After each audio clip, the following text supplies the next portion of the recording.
Howdy once again, it's tubalcain, your YouTube shop teacher, and the title of this video is What Was Casting Specialties Corporation of Cedarburg, Wisconsin.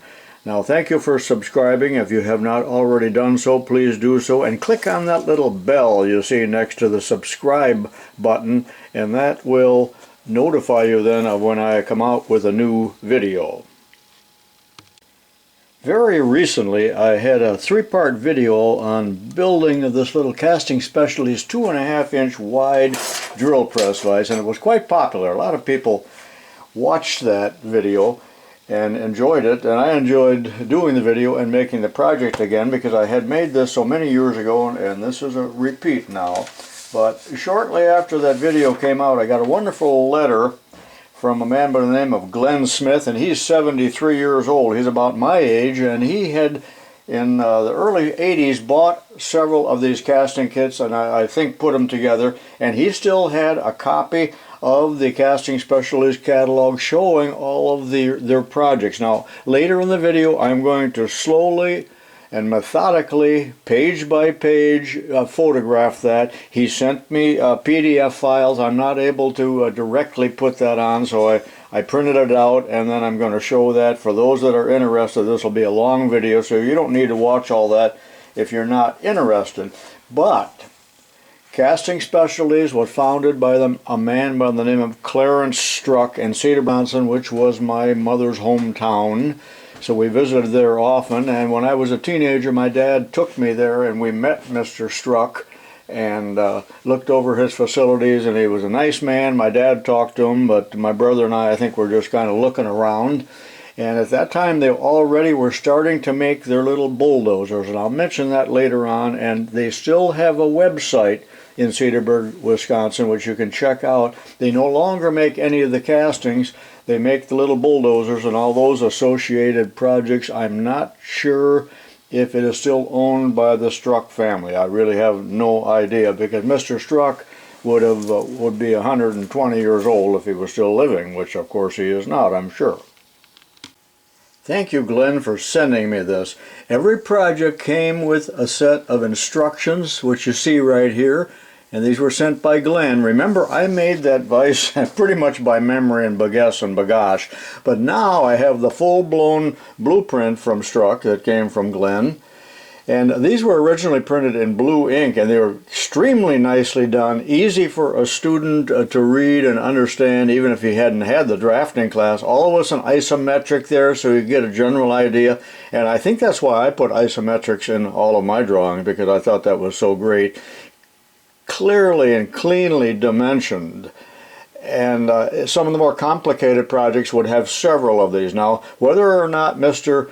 Struck himself drew these, I do not know. Remember, he was he was an industrial arts teacher, a shop teacher, and as far as I know, he developed all of these, and he called them school-tested shop projects.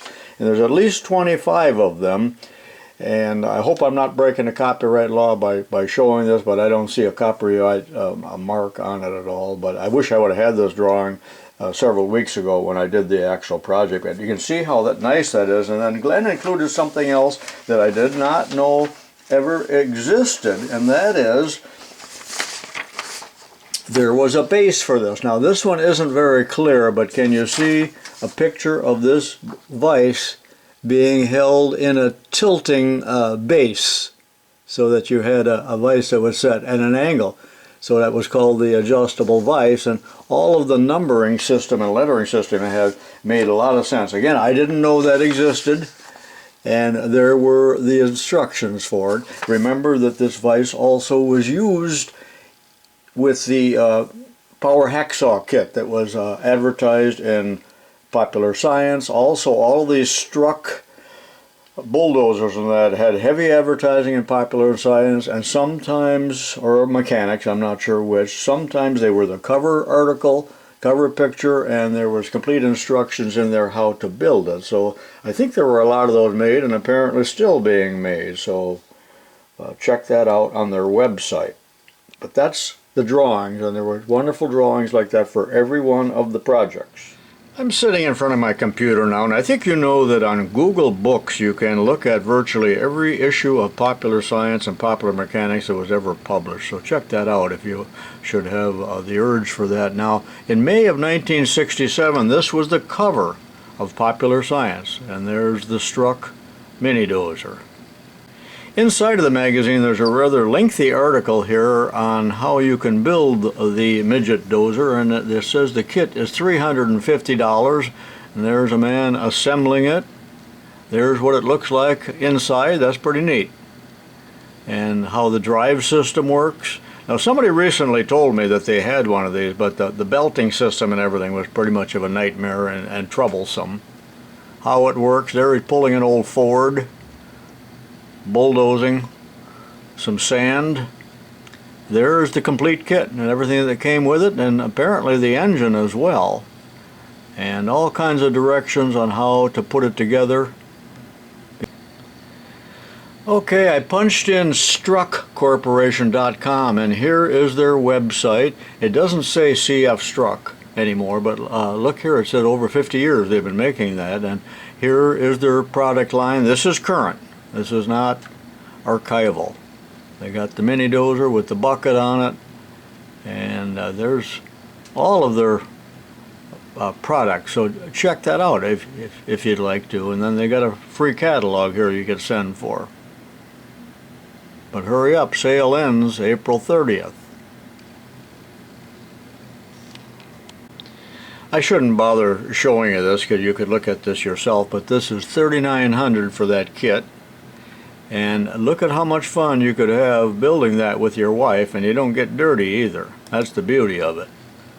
And there's your wife doing all the work. So you buy one of those and she'll do the work. That's what the kit looks like. It's probably all plasma or laser cut now. That is pretty awesome. Looks like a little caterpillar. Alright, that's all I'm going to show you on that. You can look that up if you're interested in that. This is the cover of the catalog, and there would have been some color in this originally, and these were sent to virtually every school machine shop in the United States, and they have advertised heavily also in all of the school magazines such as School Shop, and there was another one called Industrial Arts and Vocational Education. So you could send away for that catalog, and I did. And then in the earlier catalogs, of course, they had all the prices, but this was approximately 1980, but they went back a lot farther than that, and at that point they stopped printing the prices in the catalog, and there was a separate price list, because that's about the time that the prices just took off and you couldn't keep it up to date, so they would send you a new price list. Now, I am going to have a follow-up video called What Was Peterson Products? Because I told you that in some ways my brother and I were inspired by this company, but these castings were relatively expensive. They were very high quality cast iron. Struck did not cast them there in his small plant. They were done at some other foundry, probably a jobbing foundry, whatever was the cheapest, probably many of them in Milwaukee. Cedarburg is not very far from Milwaukee, perhaps 15 or 20 miles. So I couldn't get students to come up with money, even if it was a $2 item. They're not going to bring the $2. So eventually, my brother and I had the idea of casting our own projects. We did, and then developed 10 projects similar to this. Drill press vices and a bandsaw and a band sander and things like that. And we sold the foundry patterns so the teachers could buy those and in turn make the patterns in their shop, and the students could cast the projects and machine them. So that was what Peterson Products was, and there'll be a video on that, but this of course is what was Casting Specialties, and that's it, a division of CF Struck, Clarence Struck. If this bores you, you can consider this essentially the end of the video, because it's going to be about 10 more minutes as I go through all 30 or more pages of the catalog telling you what the projects were and so on. Now I'm going to truncate this because the bottom of every page included some selected shop supplies. For instance, there you could buy the motor and a switch. So I will be zooming in and showing you just this much. Starting with this page 2, and he sold a drill press. Notice that the quill did not move down, the table moved up, very similar to that little Dremel drill press that I show you. And I take that back, there are prices here. That was $28. Here is a device drill press to hold an electric drill. Again, these were all cast iron castings. On this page, he sold the castings to make the sheet metal stakes and the sheet metal forming hammers and these anvils. I don't know how many of those he sold, but they used to do a lot of what they called art metal work in industrial art shops. Thing of the past. There were several pages of projects that were aimed at the junior high market. For instance, here's a little offset screwdriver and a scraper and a hammer. Simple projects, that was $3.20. This was 85 cents. Would have been a forging project. This page shows a screwdriver kit and a scriber. Randy Richards would like that. And a hacksaw. We made hundreds of these hacksaws in my class. Eventually cast our own handles and bent that frame. That was a fairly good project for a beginning class. A little more difficult than you might think even. That was $3, but of course you could have bought a finished hacksaw for $3 at the time. Now we're getting into vices. Now these are cast iron. The ones that my brother and I produced were probably cast with aluminum. How useful is that for a bench vise? Probably not, but schools can't really cast iron. It just isn't a thing possible. And that vise was $42 for the castings. This one was $17, and my buddy Dwight, who I do a lot of traveling with, you've seen him in some of my videos, my tractor pulling buddy, he made that, and he still has it attached to the bench at his cabin in Wisconsin, and I use it up there when I do little repair jobs when he lets me use the cabin. So I'm reminded of that every time I see that. Now I realize you can't read all of this on your computer, or especially if you're watching on your phone. A lot of people are watching these videos on phones, and then they say that they can't read certain things. Well, I understand that. Now that was $62, totally unaffordable. This little one was $16. That probably was affordable, but there only would have been a couple boys in any given class that would have come up with the money, because they had to get the money from their dads. Kids didn't have much money. If they did, they wanted to buy M&Ms and Coca-Cola. Here we have a little telegraph key for $3 and a woodworking vise for $16. You know, back then kids were interested in electronics. They didn't have all of the things they got now, and the Morse code was pretty neat, and that's something they might also have done over in the electricity shop to make that. Here we have a pipe vise. This is page 9, and a little woodworking vise. That's $13. That's $7. I remember somebody making that when I was a student in the machine shop class. There's a big milling machine vise. That thing weighs 62 pounds or 52 pounds and was $52.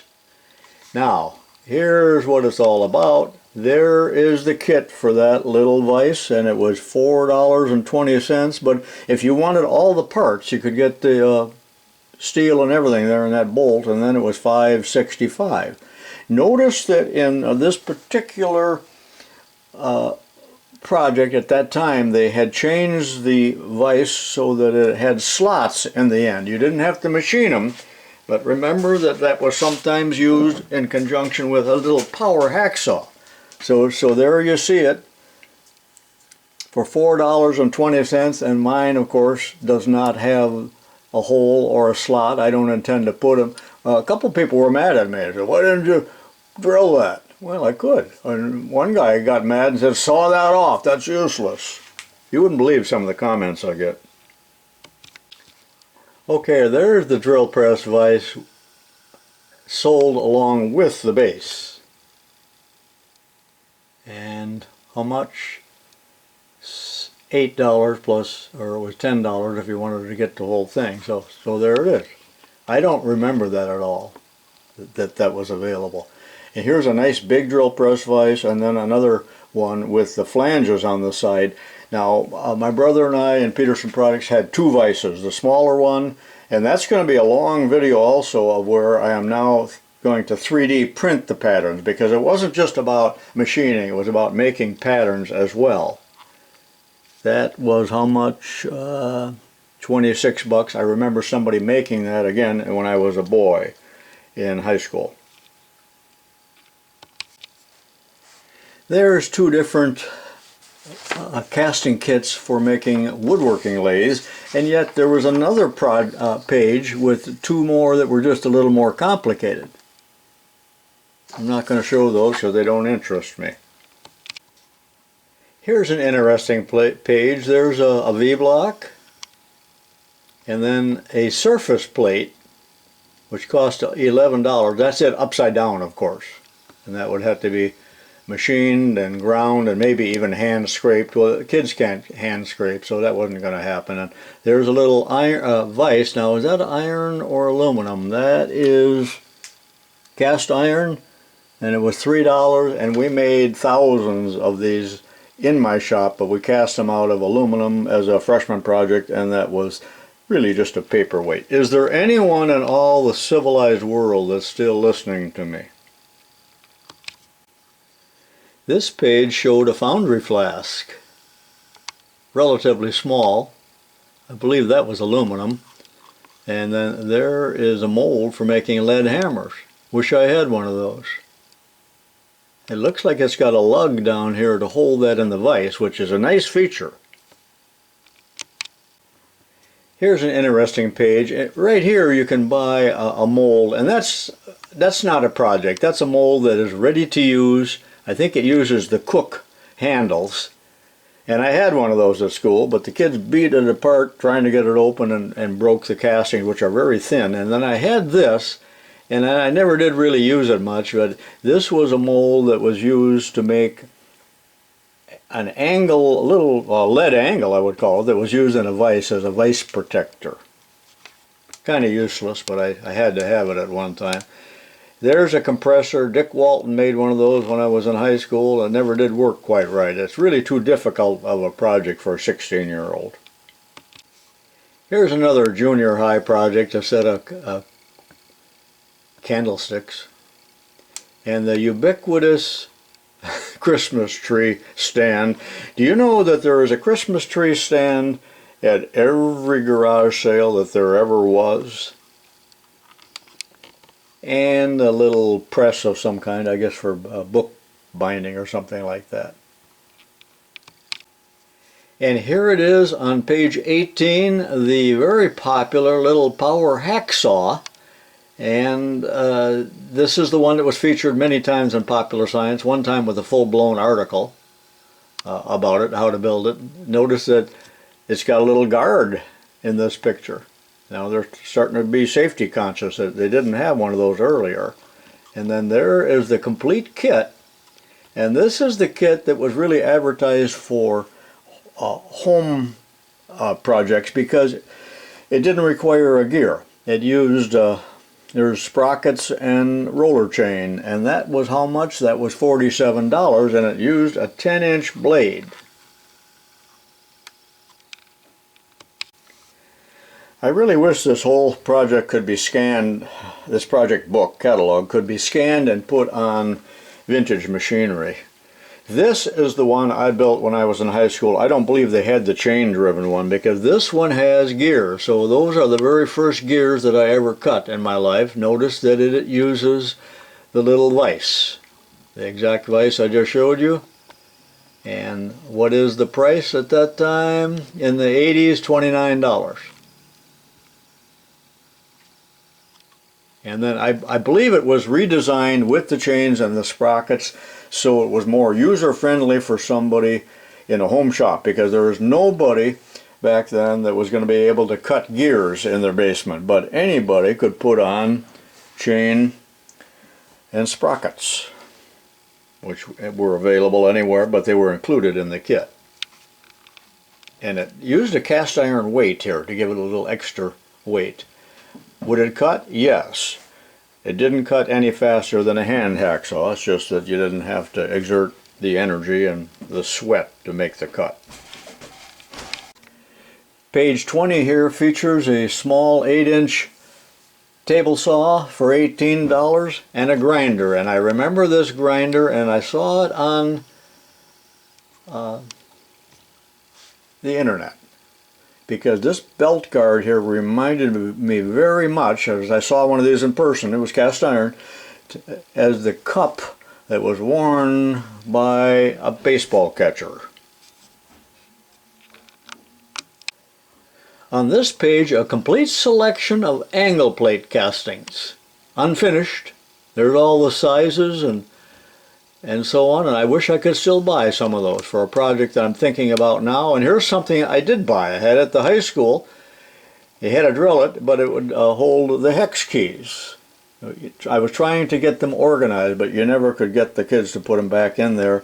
And down here at the bottom, this is interesting. This would be very useful for many people now. These are called gear blanks. Make any size gear you want out of cast iron, and possibly you could make a pulley too. I'm not going to check the dimensions there, but those started at about $4 for a 4-incher and so on. You can see, I'll zoom in on the prices, but that I wish something like that was still available. I used to buy these by the dozen from Struck, and they were just a clear plastic envelope that would hold the working drawings so the kids wouldn't smudge them or tear them. So that was a good idea. But the reason I'm even bothering to show you this page is that at the bottom here you could buy Acme Taps, and I believe that is where I bought the Acme Taps, because you needed an Acme Tap for some of those vices. The 1/2-inch one, you know what, that's so smeared I can't read it, but they sold everything. They sold from 1/2 inch up to 1 inch. It isn't readable on the price, but Acme Taps were always expensive. Still are. Not affordable. The very last page of the catalog showed their Struck products. Remember, everything else there was Casting Specialties, so it was like two divisions, but it was all in the same building. And some of these are still available. If they were in the schools, it would have been the teacher building it, because the kids could never have come up with the money. And I hate to sound negative here, but they aren't going to finish it. It just isn't going to happen. But at that time, they had this little tractor. Sometimes I see those at old engine shows. They call it the Magna Tract. And then there's the mini dozer. And I don't remember that they had a little tractor. And then that is neat. That I would like, that mini beep. That's awesome. A mini scat, that's got 6 wheels. And there's something I would like to have built with my grandson. But instead I bought one for $300 from Sears. Still got it. And a snowmobile. Now that is almost the last page of the catalog other than the price sheet, so, and I'm not going to show you that. So that essentially completes this video. I hope that some people watched the whole thing here to see what this was all about with Casting Specialties, also known as CF Struck. And there'll be a follow-up video at some time. It may not be in sequence here, but entitled What Was Peterson Products? And not that anybody cares. Anyway, that concludes this video. Keep watching my videos. There's a lot of them out there. This is tubalcain saying so long for now.